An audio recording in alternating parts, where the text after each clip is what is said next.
നമസ്കാരം. ഞാൻ ലേഖ അംബുജാക്ഷൻ. എനിക്ക് ക്യാൻസർ വേൾഡ് ക്യാൻസർ ഡേ ആണെന്ന് തോന്നുന്നില്ലേ? എന്തിനാണ് അങ്ങനെ ഒരു ദിവസം ഉണ്ടാക്കിയതെന്ന് തന്നെ എനിക്കറിയില്ല. കാരണം അതൊന്നും വേണ്ടായിരുന്നു എന്ന് ചിന്തിക്കുകയാണ് ഞാൻ. കാരണം അങ്ങനെ ഒരു ദിവസം അത്രയും അസുഖം ഇതൊക്കെ ഉള്ളതുകൊണ്ടാണല്ലോ അങ്ങനെയൊക്കെ വരുന്നത്. ഛെ, കാലിനൊക്കെ ഭയങ്കര വേദന, മടക്കാൻ പോലും പറ്റുന്നില്ല കേട്ടോ. നിൽക്കാനേ പറ്റില്ല, ഭയങ്കര നടുവേദനയാണ്. എൻ്റെ വീഡിയോ ആദ്യമായിട്ട് കാണുന്നവർക്ക് 2024 ഡിസംബർ 31 എനിക്ക് ഡയഗ്നോസ് ചെയ്തത് ക്യാൻസർ ഒഫീഷ്യലായി കണ്ടുപിടിച്ചത്. പക്ഷെ ഞാൻ 2.5 വർഷം മുമ്പേ കണ്ടുപിടിച്ചായിരുന്നു. എനിക്കറിയായിരുന്നു എനിക്ക് ക്യാൻസറാണെന്ന്. എൻ്റെ നെഞ്ചിലൊരു മഞ്ചാടിക്കൊരു പോലെയുള്ളൊരു ചെറിയൊരു സ്വെല്ലിങ് ഉണ്ടായിരുന്നല്ലോ. അപ്പം ഞാൻ നമ്മുടെ പയ്യന്നൂർ സാധാരണ ഹോസ്പിറ്റലിൽ ഒരു ഡോക്ടറിൻ്റെ അടുത്ത് പോയിട്ട് ഞാൻ പറഞ്ഞു, ഡോക്ടറെ, അമ്പുമായിട്ടൊരു സുഹൃത്ത് എന്ന് പറയാൻ പറ്റില്ല, പരിചയക്കാരനാണ്, സുഹൃത്ത് പോലെ, നമുക്കെന്ത് സംസാരിക്കാം അങ്ങനെയൊക്കെ. അപ്പം അദ്ദേഹത്തോട് പറഞ്ഞു, ഞാൻ പോയി പറഞ്ഞു, ഡോക്ടറെ, ഇത് ക്യാൻസർ ആണെന്ന് തോന്നുന്നു, കാണുന്നുണ്ടെന്ന് അറിയില്ലോ, ഇത് ക്യാൻസർ ആണെന്ന് തോന്നുന്നു, അതുകൊണ്ട് അതൊന്ന് മുറിച്ച് കളഞ്ഞേക്ക്. പറഞ്ഞു, അത് ക്യാൻസർ ഒന്നല്ല പറഞ്ഞു. ഞാൻ പറഞ്ഞു, എനിക്ക് ക്യാൻസർ അല്ലെങ്കിലും എൻ്റെ നെഞ്ചിനടുത്ത് അങ്ങനെ ഒരു കുഞ്ഞു മുഴ, അത് വേണ്ട, അത് മുറിച്ച് കളഞ്ഞേക്ക് ഡോക്ടറെ. അപ്പോൾ പറഞ്ഞു, ഭയങ്കര ബോറാകും അവിടെയെല്ലാം, എനിക്ക് തൊട്ടാൽ തന്നെ മനസ്സിലാകും ക്യാൻസർ ആണെങ്കിൽ. എത്രയോ ക്യാൻസർ ഡയഗ്നോസ് ചെയ്ത് വിട്ടതാണ് ഞാൻ. ഇവിടെ തന്നെ സർജറി കഴിഞ്ഞിട്ടുണ്ട്. അപ്പോൾ എനിക്ക് തൊട്ടാൽ തന്നെ മനസ്സിലാകും. എൻ്റെ വലത് ബ്രസ്റ്റിൽ അയാൾ ടെസ്റ്റ് ചെയ്തു, പക്ഷേ എല്ലാം എന്ന് പറഞ്ഞു. പിന്നെ എന്താ പറയുക, ബയോപ്സിക്ക് അദ്ദേഹത്തിൻ്റെ ഒരു സുഹൃത്തിനോട് ബയോപ്സി ചെയ്യാൻ പറഞ്ഞു. ബയോപ്സി ചെയ്യുമ്പോൾ അവരത് ടിഷ്യൂ ഒന്നും കിട്ടുന്നില്ല എന്ന് പറഞ്ഞു. അത് കഴിഞ്ഞതിന് ശേഷം പിന്നെ നേരെ ഞങ്ങൾ എന്നിട്ട് കൊച്ചിയിലേക്ക് പോയിട്ട് അവിടുന്ന് മാമോഗ്രാം ചെയ്തു. മാമോഗ്രാം ചെയ്തപ്പോൾ അതിൽ ഹൈലി സസ്പീഷ്യസ് എന്ന് പറയുന്നുണ്ട്. എന്നിട്ട് പിന്നെ ഷറഫ് ഹോസ്പിറ്റലിലെ ഡോക്ടർ വിവേക്, പിന്നെ അവരുടെ ഒരു അസിസ്റ്റൻറ്റും, അവർ രണ്ടുപേരെയും കാണിച്ചു. അവരും ടെസ്റ്റ് ചെയ്തു. ബ്രസ്റ്റെല്ലാം അവർ ടച്ച് ചെയ്ത് നോക്കി, ഇങ്ങനെ ടച്ച് ചെയ്ത് നോക്കി, അതല്ല, ഇത് നല്ല സ്വെല്ലിംഗ് ആണ്, മോശം സ്വെല്ലിംഗ് അല്ല, ക്യാൻസറിൻ്റെതല്ല, കുഴപ്പമില്ലാത്ത നല്ലതാണ് എന്നൊക്കെ പറഞ്ഞു. പിന്നെ ഞങ്ങൾക്ക് ധൈര്യമായി. അങ്ങനെ ഞങ്ങൾ പിന്നെ വീണ്ടും പയ്യന്നൂർക്ക് വന്നു. എന്നിട്ട് ഈ മാമോഗ്രാം ഞങ്ങൾ വീണ്ടും ഈ ഡോക്ടറിനെയും, എന്നെ ബയോപ്സി ചെയ്ത ഡോക്ടറിനെ കാണിച്ചു. അപ്പം ബയോപ്സി ചെയ്ത ഡോക്ടർ പറഞ്ഞു, അങ്ങനെയല്ല, അങ്ങനെയാണെങ്കിൽ നമ്മൾ ബയോപ്സി എടുക്കുന്ന സമയത്ത് പെട്ടെന്ന് ടിഷ്യൂ കിട്ടും, ക്യാൻസർ ആണെങ്കിൽ ഒരുപാട് ടിഷ്യൂ ഉണ്ടാവില്ലേ എന്നൊക്കെ പറഞ്ഞു. അദ്ദേഹം ആണെങ്കിൽ എങ്ങനെയാണ് ഈ ടിഷ്യൂ എടുത്തെന്ന് പറഞ്ഞാൽ, എനിക്കിടെ ഒരു ലോക്കൽ അനസ്തേഷ്യ തന്ന് ഈ നീഡിലും കൊണ്ട് കുത്തി കുത്തി കുത്തി താണ്ടി ആ ഒച്ച കേൾക്കാനൊക്കെ കിറുന്നില്ല. ഫുള്ള് തന്നെ വേദനയില്ല, ശബ്ദം കേൾക്കി, കൊട്ടിന് മാന്തുന്ന ശബ്ദം, ഫുള്ള് മാന്തിയിട്ട് ടിഷ്യൂ ഒന്നും കിട്ടിയില്ല. അപ്പം ഇതിനിടയിൽ എന്തോ ഒരു ഇസ്ലാം മതം, അങ്ങനെ തന്നെ അദ്ദേഹം പറഞ്ഞു, മുസ്ലിം ആയുർവേദം എന്ന് പറഞ്ഞൊരു ഡോക്ടറിനെ വിളിച്ചിട്ട്, പേരൊന്നും പറയരുത്, ഭയങ്കര അദ്ദേഹത്തിനെതിരെ എല്ലാവരും പ്രവർത്തിക്കുന്നൊക്കെ പറഞ്ഞിട്ടുണ്ടായിരുന്നു. നമ്പറൊക്കെ എൻ്റെ കയ്യിലുണ്ട്. അപ്പം അദ്ദേഹം പറഞ്ഞാൽ അദ്ദേഹത്തിൻ്റെ പേരെനിക്ക് ഓർമ്മയില്ല, എങ്ങനെ അടിച്ചു നോക്കണ്ടെന്ന് അറിയില്ല, ഡോക്ടർ എന്ന് പറഞ്ഞിട്ട് തന്നെ.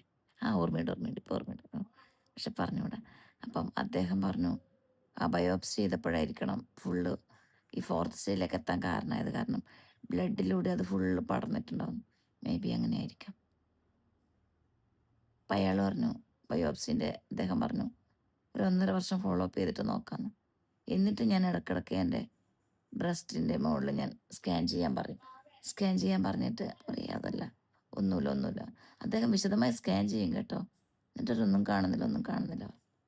മേ ബി അവർക്ക് എൻ്റെ രൂപവും ഭാവവും കണ്ടപ്പോൾ ക്യാൻസർ എല്ലാം തോന്നിയിട്ടുണ്ടാകും. കാരണം ക്യാൻസർ ആണെങ്കിൽ മെലിഞ്ഞുണങ്ങുമല്ലോ.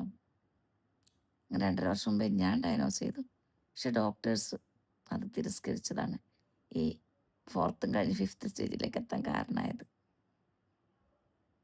ഇതിനിടയിൽ ഞാൻ റേഡിയേഷൻ ചെയ്ത സമയത്ത് ഡോക്ടറോട് ചോദിച്ചു, ഡോക്ടർ, എനിക്ക് എവിടെയാണ് ഡോക്ടർ ഇല്ലത്? ഡോക്ടർ ചോദിച്ചു, നിനക്കത് അറിഞ്ഞിട്ട് ഇപ്പം എന്താ വേണ്ടത്? നീ ചികിത്സിക്കൂ, നീ എന്തിനാ അതൊക്കെ ചോദിക്കുന്നത്? ഞാൻ, ഡോക്ടർ, എനിക്ക് അറിയാൻ വേണ്ട. ഡോക്ടറെ പല ഡോക്ടർ എല്ലായിടത്തും കുറച്ചുണ്ട്, ഒന്നും കുഴപ്പമില്ല, നീ സ്ട്രോങ് അല്ലേ, എന്തിനാ ചോദിക്കുന്നൊക്കെ ചോദിച്ചിട്ടുണ്ടായിരുന്നു. എന്താ പറയാ, ഞാൻ എപ്പോഴും വിചാരിക്കും ഞാനന്ന് നമ്മുടെ പ്രിയപ്പെട്ട ഡോക്ടറിൻ്റെ അടുത്ത് പോയിട്ട് ഇത് ക്യാൻസറാണ് ഡോക്ടറെ, ഇത് കട്ട് ചെയ്ത് കളഞ്ഞേക്ക്, അല്ലെങ്കിൽ എന്തൊക്കെയോ ഞാൻ പറഞ്ഞിട്ടുണ്ടായിരുന്നു, കരിച്ച് കളഞ്ഞേക്ക്, കട്ട് ചെയ്ത് കളഞ്ഞേക്ക്. പക്ഷെ അതല്ല എന്ന് അവർ ഉറപ്പിച്ച് പറഞ്ഞപ്പോഴത്തേക്കാണ് എനിക്ക് ഈ ഒരു അവസ്ഥ വന്നുകൂടിയത്. അന്ന് അവരെൻ്റെ വാക്ക് വിലക്കെടുത്തിട്ടുണ്ടായിരുന്നെങ്കിൽ, വിലക്കെടുത്തിട്ടുണ്ടായിരുന്നെങ്കിൽ ഞാനിങ്ങനെ ഇന്ന് അനുഭവിക്കില്ല അല്ലേ. ഇതിപ്പോൾ ശരിക്കും ഇടവപ്പാതി പോലെയാണെന്ന് തോന്നുന്നു. ഒരു ദിവസം മാനം തെളിയും, പെട്ടെന്ന് ഓഫായി വീഴും. ഓഫായി വീഴുന്ന് പറഞ്ഞാൽ ഭക്ഷണം കഴിക്കാൻ പറ്റുന്നില്ല, ഇന്ന് എഴുന്നേറ്റിട്ടേ ഇല്ല. ഞാൻ അമ്പോട്ടിനോട് സത്യസന്ധമായി ഞാൻ പറഞ്ഞിട്ടുണ്ടായിരുന്നു, അമ്പോട്ട് എനിക്ക് സ്വന്തമായി ഒരു വീട് വെച്ച് അതിൽ കിടന്ന് മരിക്കണം എന്ന് ആഗ്രഹമുണ്ട്. സോറി ആയിട്ട് അങ്ങനെ പറഞ്ഞതിന്, ആഗ്രഹം കൊണ്ട് പറഞ്ഞു ഏതാടും. സ്വന്തം വീട് 13 വർഷമായില്ലേ വാടക വീട്ടിൽ. അങ്ങനെ നല്ല വിറ്റാണ്, ഞങ്ങൾക്ക് സിവിൽ സ്കോറൊന്നും അങ്ങനെ ഇല്ലാത്തതുകൊണ്ട് നാഷണലൈസ്ഡ് ഹോസ്പിറ്റൽ ബാങ്കിൽ നിന്നൊന്നും ലോണിന് ബുദ്ധിമുട്ടാണ്. ഒടുവിൽ നമ്മൾ ജില്ലാ ബാങ്കിനെ സമീപിച്ചിട്ടുണ്ട്. വീടിൻ്റെ തറ കെട്ടിക്കഴിഞ്ഞാൽ ലോൺ തരാമെന്നൊക്കെ പറഞ്ഞിട്ടുണ്ട്. അവിടെ കുറച്ച് ലോണും കാര്യങ്ങളൊക്കെ ഉണ്ട്, അത് ക്ലിയർ ചെയ്യണം കുറച്ചൊക്കെ, എന്നാലാണ് ലോൺ കിട്ടുക. നടക്കുമായിരിക്കും അല്ലേ, ഒരു വീട് വെച്ച് വീട്ടിൽ കിടന്നുറങ്ങാൻ, സ്വന്തമായിട്ടൊരു വീട്ടിൽ. എല്ലാവരുടെയും സ്വപ്നം ലഖാര വേഗം ആരംഭിക്കണം എന്നുണ്ട്. ഞാൻ നിങ്ങളോട് എല്ലാവരോടും, എന്താണെന്ന് അറിയില്ല, എനിക്ക് 3 ലക്ഷം ഫോളോവേഴ്സ് ഇല്ലേ, അതിൽ കുറച്ച് പേരെങ്കിലും വന്നിട്ട് എൻ്റെ യൂട്യൂബിൽ നിന്ന് സബ്സ്ക്രൈബ് ചെയ്യണം. 37,000 സബ്സ്ക്രൈബേഴ്സിൽ എൻ്റെ യൂട്യൂബ് നഷ്ടപ്പെട്ടു. മോണിറ്റൈസേഷൻ ഉണ്ടായിരുന്നു. 6,000 മണിക്കൂർ വാച്ച് അവർ വേണം. എനിക്കാണെങ്കിൽ ഇപ്പോൾ 100 മണിക്കൂർ എങ്ങാണ്ടാണ് വാച്ച് അവർ, 6,000 മണിക്കൂർ വേണ്ടേ. അന്നൊക്കെ ഒരു വീഡിയോ ഇട്ടാൽ എനിക്ക് 20,000 മണിക്കൂറൊക്കെ ആകുമായിരുന്നു. ഫോളോവേഴ്സൊക്കെ ഇഷ്ടംപോലെ ഉള്ളതല്ലേ, സാരില്ല. ഞാൻ ഒഫീഷ്യലായിട്ടൊരു വീഡിയോ അതിലിട്ടില്ല, ഇങ്ങനെയുള്ള വീഡിയോ മാത്രമേ ഇട്ടു. ഒഫീഷ്യലായിട്ടുള്ള വീഡിയോ ഇടണം, പോയിട്ടും തിരക്കും കാര്യങ്ങളൊക്കെ, അതുകൊണ്ടാണ്. പിന്നെ എങ്ങനെ ഞാൻ പെട്ടെന്ന് ഒരടി മുന്നോട്ട് വെക്കുമ്പോഴത്തേക്കും എനിക്ക് ശ്വാസം മുട്ടിലെടുക്കും, വായി തുറന്നിട്ടാണ് ശ്വാസം എടുക്കുക. കുന്നൊന്നും കയറാനേ പറ്റില്ല, സ്റ്റെപ്പ് കയറാൻ പറ്റില്ല, അങ്ങനെയൊക്കെയായിരുന്നു. എന്നിട്ട് ഡെയിലി ചുമയാണ്. അപ്പം കൊച്ചിയിൽ നിന്ന് തന്നെ നമ്മൾ ഒരു ഡോക്ടറിനെ കാണിച്ചപ്പോൾ അവരെനിക്ക് അലർജിയുടെ ടാബ്ലറ്റ് തന്നു. അലർജിയുടെ ടാബ്ലറ്റ് തന്നപ്പോൾ അത് കഴിക്കുമ്പോൾ കുറയും. വീണ്ടും ഒരു ദിവസം കഴിച്ചില്ല, വീണ്ടും അതേപോലെ ചുമ മരിക്കാനും. ഡോക്ടറടുത്തേക്ക് പോകുമ്പോൾ ഈ അലർജി എന്നൊക്കെ അല്ലേ പറയുന്നത്. അപ്പോൾ എല്ലാ ഡോക്ടേഴ്സിനോടും റിക്വസ്റ്റ്, കണ്ടിന്യൂസ് ആയിട്ട് ചുമയൊക്കെ ഉണ്ടെന്ന് പറഞ്ഞു കഴിഞ്ഞാൽ ലങ്സ് ഒന്ന് പരിശോധിക്കണം, നിങ്ങൾ ലങ്സൊക്കെ പരിശോധിക്കാൻ വിടണം. അതുപോലെ എല്ലാ ടെസ്റ്റുകൾക്കും വിധേയരാക്കണം. അല്ലാതെ നിങ്ങളിങ്ങനെ ലക്ഷണം കണ്ടിട്ട് വേഗം ഗുളിക എഴുതി കൊടുക്കും. ഞാൻ 1 വർഷത്തോളം ഞാൻ അലർജിയുടെ ഗുളിക കഴിച്ചിട്ടുണ്ടായിരുന്നു. അങ്ങനെ പലതും പറയുന്ന കേട്ടിട്ട് പല ഡോക്ടേഴ്സിൻ്റെയും തീരുമാനങ്ങളും അതൊക്കെ എൻ്റെ ജീവിതത്തെ ബാധിച്ചു, എൻ്റെ ശരീരത്തെ ബാധിച്ചു. ഓർക്കുമ്പോൾ സങ്കടമുണ്ട്. പക്ഷെ എന്ത് ചെയ്യാം, ഈ വിധിയിലൂടെ കടന്നു പോകണമെന്ന് എനിക്ക് അല്ലേ വിധിച്ചിട്ടുണ്ടാവാം, ഈ ഒരവസ്ഥയിലൂടെ കടന്നു പോകണം. ചിലപ്പോഴൊക്കെ എനിക്ക് ഭയങ്കര സങ്കടം, ചിലപ്പോഴൊക്കെ വിചാരിക്കും ഈ ഭൂമിയിൽ ഇപ്പം CJ റോയ് കാണുന്നില്ല, അദ്ദേഹം കൊടാനുകൂടി സമ്പാദിച്ചിട്ട് എന്താ, അദ്ദേഹം പോയില്ലേ, പോകുമ്പോൾ ഒന്നും അവരുടെ ഇന്ത്യ സമ്പാദ്യത്തിന് ഒരംശം പോലും കൊണ്ടുപോകാൻ പറ്റിയില്ലല്ലോ. ജനിച്ചു വീണവരൊക്കെ മരിച്ചു പോകും, ഉള്ള കാലം സന്തോഷത്തോടെ ജീവിക്കണം അല്ലേ. അങ്ങനെ ഞാൻ ചിന്തിക്കുന്നു.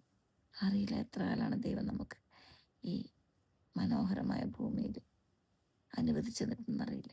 ജീവിക്കാൻ ഇഷ്ടമാണ് എല്ലാവരെയും പോലെ.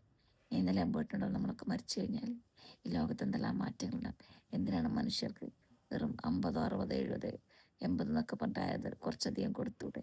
അങ്ങനെ ആകുമ്പോൾ കുറേ മാറ്റങ്ങളും ഈ ഭൂമിയുടെ ലീലാവിലാസങ്ങളൊക്കെ കാണാൻ പറ്റുള്ളൂ. അതിമോഹമാണോ എന്നറിയില്ല, എന്നാലും ആഗ്രഹിച്ചത് തെറ്റുണ്ടോന്ന് അറിയില്ല.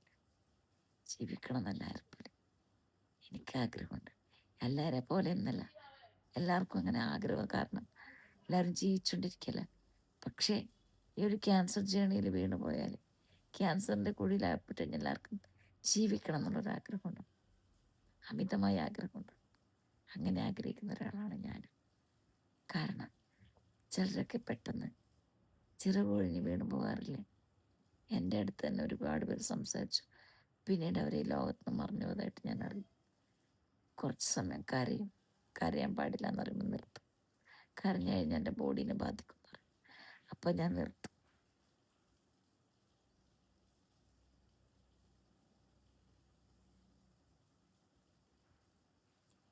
കരയുന്നില്ല, കണ്ണിന്ന് ചെറുങ്ങനെ വെള്ളം ഒഴുകുന്നതാണ്. മനസ്സറിഞ്ഞ് കരയുന്നൊന്നുമില്ല.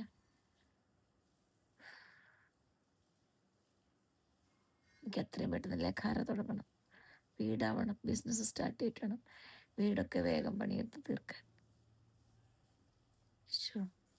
ലോണൊക്കെ അടച്ച് തീർക്കണ്ടേ? ലോൺ എടുത്തു കഴിഞ്ഞാൽ ഏതായാലും വാടക മാസം 13 വർഷമായില്ലേ കൊടുക്കുന്നത്.